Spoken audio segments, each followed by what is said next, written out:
Locked On Podcast Network presents Locked On Sports Today. The Irish are headed to the national championship game. Also, the Packers and Eagles may have the most juice for this wild card round of the playoffs. And the Rams are catching the Vikings at the perfect time, regardless of where the game is played.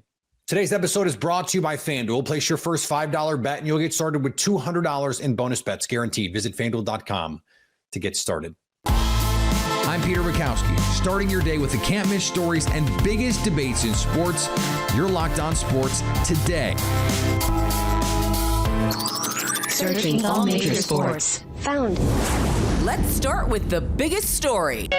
Notre Dame has been the butt of many college football jokes over the years, especially when it comes time to crown a national champion. Now, they are one win away from wearing that crown. Our Locked On Irish squad broke down a monumental college football playoff win.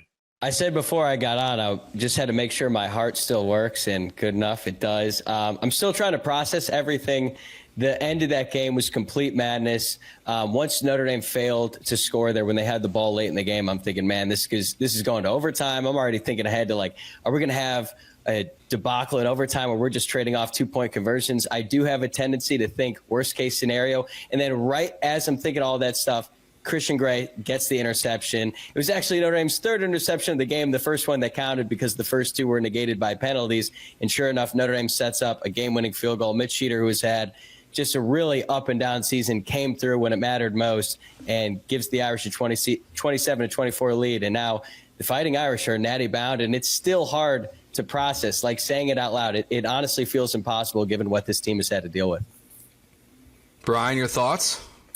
Well, considering some of the random stats that we were talking about before the game and the way Notre Dame just got ran over in the first half, I'm shocked they won. I thought they were going to lose by double digits. As I told you and Kenton prior, Penn State had 17 runs of 4 or more yards in the first half, and Notre Dame just 3.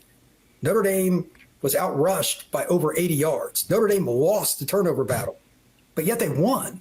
Those stats don't really make sense for a program that Marcus Freeman constantly says is a line of scrimmage team. But that's college football. Yeah, it was incredible. Kenton, as this game's playing out, and we'll talk about the pass interference calls throughout the show at some point because they were – everyone's got takes on them. They were something, again, in this game. But, Kenton, your thoughts on the game, host of Locked On ACC. So you're obviously familiar with the Irish. You did the show with me after the first one. But your thoughts as Notre Dame is headed to the national championship game. You're damn right I'm familiar with the Irish's game. And you know who else's game I'm familiar with? Riley Leonard and Drew Allen. Everybody told me, Ken, you're biased. There's no way that Riley Leonard wins this quarterback. I specifically said this game, I think at the line of scrimmage may be a wash. Maybe Penn State has an advantage. Maybe Notre Dame. I don't know. But what I do know is in the quarterback battle, there is definitively a better guy. And that guy was Riley Leonard. Everybody told me, Drew Allen, he's going to be a top 10 pick this year. He's going to be – no, he would have threw his 10th damn pick if the referees weren't calling pass interference every time a Golden Domer got their hands on the ball. I watched the tape. I've seen Riley Leonard get better and better and better as the season goes on. I've seen Drew Allen stagnate and just be who he is, no better, no worse, all season long. And I said, stagnating against the Al Golden defense with this type of talent. Good luck to you, buddy. And ultimately, what was it that cost Penn State? Oh, it was that top 10 pick. Look at that. Look at that. Yeah, it's Drew Allen had a tough day. It was. I mean, look, he couldn't even complete a lateral pass at the end of the game. He threw that thing way out of bounds. That was hilarious. I honestly, one of my least favorite things, but also favorite things about the end of games is typically that lateral. I was not feeling the want to watch that. Felt like I had to almost close my eyes as it was playing out. That was because painful. I just didn't want to see like the disaster thing happen. Now, he did throw the ball completely out of bounds for no reason to play before that, so that made me feel a little bit better. But yeah, for the second week in a row, I think that like the second game in a row for Notre Dame, this like 8-minute window where, you know, they scored 17 points in the last game in 8 minutes, the end of the first half, start of the second half. This game, Angeli comes in, leads them down the field. They get the field goal. Then they get the touchdown right away. The game is tied 10-10. It really, like, as good as Penn State was in the first half, the way that first drive of the second half, it felt like then this was Notre Dame's game, for me at least. Yeah, without a doubt. Going into this game, Notre Dame had outscored opponents 145-10 in the middle eight. And once again, the middle eight was critical to Notre Dame coming back and winning this game. Like, there was a point there when Penn State was up 10-0. Notre Dame had nothing going for them. It felt like their starters were dropping like flies at one point. And throughout the rest of the game, Charles Jagusa, who had not played a single snap all season. He tore his pec in preseason camp. Like, the first week of preseason camp, had to come in there and play significant snaps in this game. Plus, Steve Angeli came in there at the end. And yet they still won the middle eight, and that gave them a chance to win this game. It has been something that Marcus Freeman and the coaching staff have prioritized really since Marcus Freeman took over. Saw it as a main priority throughout the season. Came up once again, because if Notre Dame does not get that field goal going into halftime, I really don't think they win this game. So for Steve Angeli to come in there, lead them down the field and get that field goal, like, it really took everyone for Notre Dame to win this game, and it was enough. Now Notre Dame's headed to the national championship. All right, real quick, hand up. Who thought they should have left Steve Angeli in the game? Well, I thought. Okay. 2-2.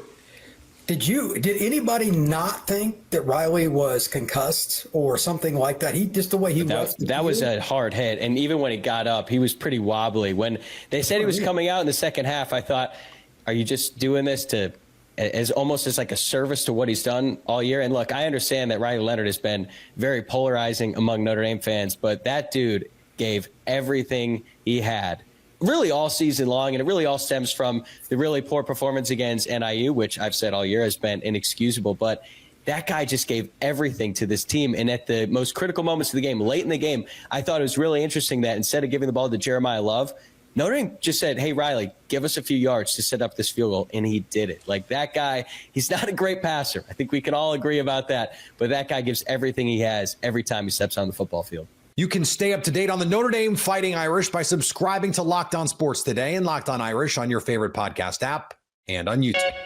Your Locked On Sports Today. Coming up, the marquee matchup of the weekend may very well be the 2-7 matchup in the NFC. Before we get to that, we get you ready for Super Wildcard Weekend. From big upsets to game-winning drives, the NFL playoffs are better with FanDuel, because right now new customers can bet $5 and get $200 in bonus bets, win or lose. The FanDuel Sportsbook app gives you everything you need to place live bets on the NFL, all in one place. Looking at the wild card round, the Eagles favored at home over the Packers. There's usually an upset in the wild card round, and a lot of people are picking the Packers, but not FanDuel. Philly, 4.5-point favorites in this one, and that line moved early. It has settled in at 4.5. Packers almost 2-1 on the money line, plus 198. Just visit FanDuel.com to join today and get started with $200 in bonus bets. That's FanDuel.com. Make this playoff season unforgettable with FanDuel, an official sportsbook partner of the NFL. The Bills, far and away the favorites, and the team expected to win against the Broncos this weekend, but what, if anything, can the Broncos do? Number one key to victory for the Denver Broncos is let Marvin Mims stay hot. Let Marvin Mims cook out there, baby. He's been the key for this offense since the trade deadline. Have to keep him involved, have to continue getting him opportunities to create big plays for your offense, because he's the one guy that's been creating those big plays over the last 2 months. Number two key, you have to manage the game well. If you're Sean Payton, there can't be any situations where everybody is wondering, why did he not call a timeout here? Why did he not do this? Why was he throwing in this situation and not running in this situation? Why did we abandon the run in this situation? I mean, X, Y, Z. You can go back over the course of the season. Sean Payton has done a tremendous, tremendous job, but at times, the game management, the flow of the game, there's been some questionable decisions there. And then number three, I think you're going to need 2 interceptions in this game in order to win. Now, again, we talked about it before. Josh Allen, fewest interceptions we've seen of his career, lowest interception percent, fewest giveaways of any team in the NFL. If you're the Denver Broncos, you want to go on the road and upset the Buffalo Bills in the postseason, I think you're going to need 2 picks in this game at least in order to give your offense those extra possessions and turn the tide momentum-wise. The Buccaneers have had a nice season, but it could all come crashing down against superstar in the making Jaden Daniels and the Washington Commanders. Locked On Bucs host James Yarko lays out just how Tampa could lose this game. The the Buccaneers can lose this game because the defense is still suspect despite improvements. The injuries that they've sustained on the defensive side of the ball have been absolutely insane. I'm not going to go through all of them because it would be an entire episode in and of itself. It looks like Antoine Winfield Jr. is going to be good to go. Jamel Dean, his status is still kind of up in the air. I do lean towards Dean playing. But with that said, the Bucs had to sign Ryan Neal off of the street because they lost all three of their top safeties in a span of 2 weeks. Mike Edwards, who they were able to bring back, he goes down. They lose Jordan Whitehead to a car accident right before the Saints game. Christian Izien has been out. They lost their number 3 outside corner for the season back in that Commanders game. It's been a lot to overcome. And while they have been able to tread water through most of the season, they have been bailed out by the only offense in the playoffs that is top 5 in both passing and rushing. And their inability to cover the middle of the field with second and third stringers and practice squad guys is really concerning in this matchup against guys like Zach Ertz and Zacchaeus and Terry McLaurin. And if the Texans are going to beat the Chargers, they must listen to John Hickman from Locked On Texans. I'm going to kind of piggyback off what you said with just playing smart. The Houston Texans have been bit by penalties all year. We know about the Laramie tonsils and the false starts, the holding, everything. They got to. That's why I'm wearing this today, John. I'm hoping for a couple calls today. Okay, all right. the jig is up, but they have to play smart. But even with me saying playing smart and looking at the penalties and everything, playing smart for the Houston Texans also means for the offensive line, they have to play smart and communicate with the twists and stunts and the blitz that every team they played all year have known they cannot handle since week 2 against the Chicago Bears. Jalen Hurts and the Philadelphia Eagles have, at times, looked like the best team in the NFC. Now they get the upstart Green Bay Packers in the wild card round. I got together with Locked On Eagles host Louis DiBiase to discuss what each team needs to do to get the win. Peter, you were mentioning at the end of segment 2 that you think for Green Bay, so you think Philadelphia needs to change what they normally do. It's not that I think they need to. I'm wondering if they would be willing to, because what we saw Minnesota do is, and they're the heaviest zone coverage team in the NFL this year, Minnesota. They played man on I think in the first half, 60% of dropbacks. And I know that Philadelphia is not a true man coverage team. The Vic Fangio defense can often feel like man coverage. It can kind of look like man coverage at times because of the man match nature of what they're trying to accomplish. But they're not a true man coverage team. They play man coverage, kind of a mid. I think 15th was the way Field Vision had charted it. Depends on how you want to define some of these things. But so I do wonder. I look at Quinyon Mitchell and Darius Slay and Cooper Jean and go, if they want to, they probably can play more man coverage against Green Bay than they've seen, or than the Packers have seen on tape. And I just want to hear from you if you think that's something that they might be willing to do, or if they're just like, hey, we think we're good enough doing the things that we do that we don't have to adjust to what the Packers do or what teams have done against the Packers. We feel like we can get stops doing what we do. So I do feel like Vic Fangio is going to start off doing what he does. And the way the defense has had success, I don't think he's going to want to totally change up what they've done all year early on. But if Green Bay is having success, I saw a stat today, something to do with the Packers' success with the deep ball and how a lot of that has come from Jordan Love, drop 5-7 step dropbacks. It's not off the rip. And so for that, of course, you have to win with your pass rush quick. And especially if you're playing zone coverage, you can get hurt in that way. So I do think if they're having success, with the vertical game, if Jordan Love looks like the guy from last year's playoffs against the Cowboys and 49ers, Fangio has been really, and it was something I was nervous about when he was hired is, okay, how is he with in-game adjustments? I do think he has adjusted quickly this year, especially at halftime. He has been such a good post halftime adjuster. So if that is the case, I don't predict they're going to play man coverage from the jump. But if Jordan Love looks like the hot Jordan Love that we've seen in years past, then I think they will adjust because like you said, they have the personnel. And that's what bothers me sometimes is I understand the zone coverage is going to be used primarily in the NFL, but when you've got the guys and you have a Quinyon Mitchell playing 15 yards, 10 yards off the ball and just giving receivers space, it bothers me personally. You're preaching to the choir on that. I'm a man coverage really guy, though. I played corner growing up, too, so it's just my personal preference, but I do think eventually they would adjust, but I don't think that's how they would start off the game. Yeah, again, I'm not suggesting they need to change what they do. It's just something that I think, especially without Christian Watson, who has been the man coverage killer for the Packers this season, is that something that they might be able to, or maybe just like, hey, we're going to press this team more often. Matt LaFleur talks about that the Packers receivers are going to have to be ready to have a physical day, both at the line of scrimmage and at the top of route stems.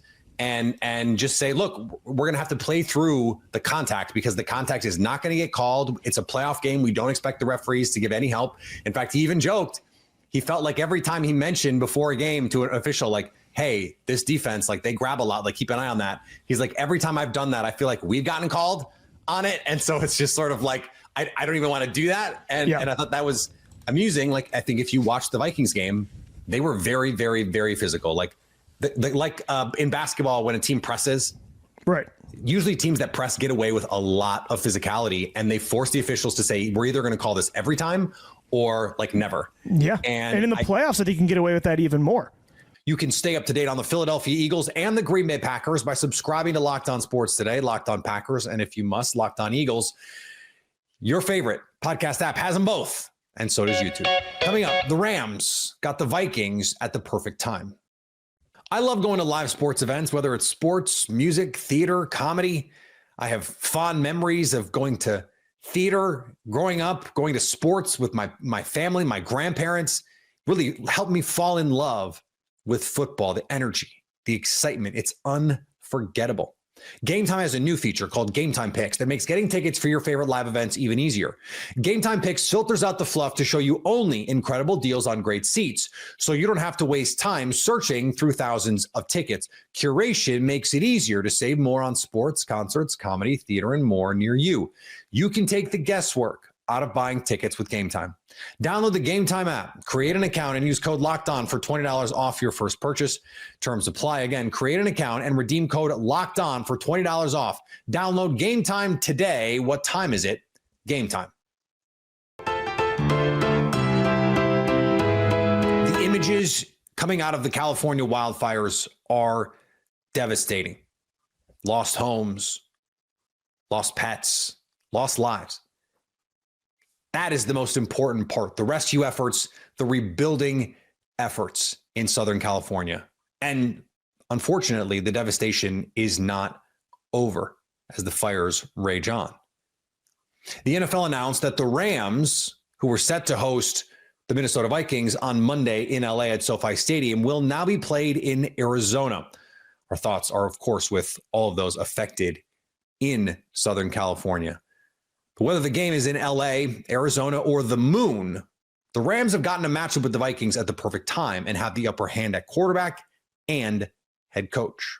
It's about quarterbacks. It's about head coaches. I trust Matthew Stafford more. I know that Kevin O'Connell is a great coach, but he came from Sean McVay. So I'm going to trust Sean McVay. I'm going to trust Matthew Stafford. I'm going to trust the home field advantage, and I am going to trust that the Vikings have bad mojo right now. So give me the Rams at home plus 1.5.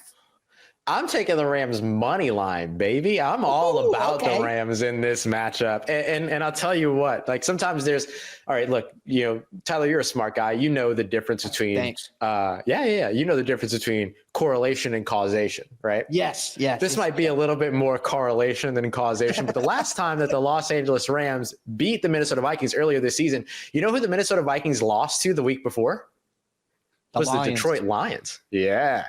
And so now they just got punched in the mouth big time by the Detroit Lions. And so some might say, oh, the Minnesota Vikings are going to be angry, but that's that Midwestern attitude. Are they going to be angry? They're too nice to be angry. They're too nice. And so I think the Rams can sneak in and do it again. I don't think the Rams proceed much further than the super wild card weekend.